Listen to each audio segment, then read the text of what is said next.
Paul Glazer. After years of being a part of most successful vocal acts in country music, Tom Paul Glazer has been out on his own as a solo performer for almost a year. He is now realizing just how difficult it is to create your very own identity while staying within the tight musical confines of country music. Many fans still identify him too closely with the pop learnings of the Glazer brothers. The reason is that the country fan in Britain is enslaved to a constant repetition of an imagined past. Certainly, there is a resistance to change and a firmly rooted dislike for any music other than that they consider to be their own. Tom Paul appeared at the Wembley Festival at Easter with his new band, A Tightly Knit. He was born and raised on a farm in Nebraska, the eldest of the three boys.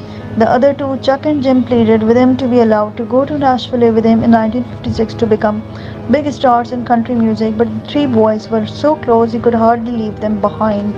Newman. Edwin Newman has covered news events in more than 25 countries since joining the NBC News in 1952. Based in New York since 1961, he has been substitute host of The Today Show and the reporter for numerous special news programs. His regular features on NBC Radio's Emphasis won a Peabody Award in 1967. The Overseas Press Club honored him in 1961, and he has won New York Emmy Awards. A prolific writer, Edwin Newman has contributed articles to US and British publications. In his recently published book, Strictly Speaking, Newman expounds on a lifelong fascination with the precise use of language. He died on 13th August. May his soul rest in peace. Baker, the British actor who played R2-D2 in the Star Wars film, has died at the age of 81 after a long illness. Kenny Baker, who was 3 feet 8 inches tall, shot to fame in 1977 when he first played the robot character.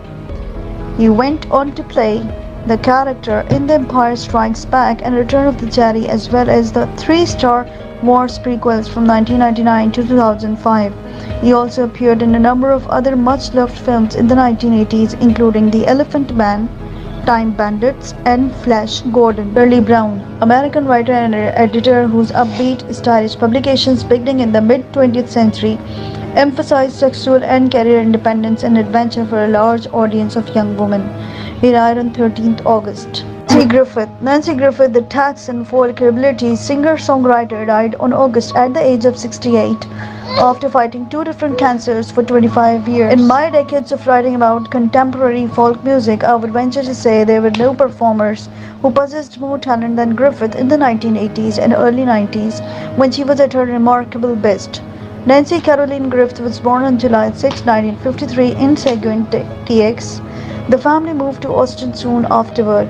She began singing at Austin open mic nights at age 12, brought to the bars by her father. For a short spell in her early 20s, she was a school teacher, but music called her. By 24, she had recorded her first LP for a tiny label, Featherbed. There was an early marriage and divorce to a fellow Texan singer-songwriter, Eric Taylor, a Vietnam veteran and heroin addict. They later became friends.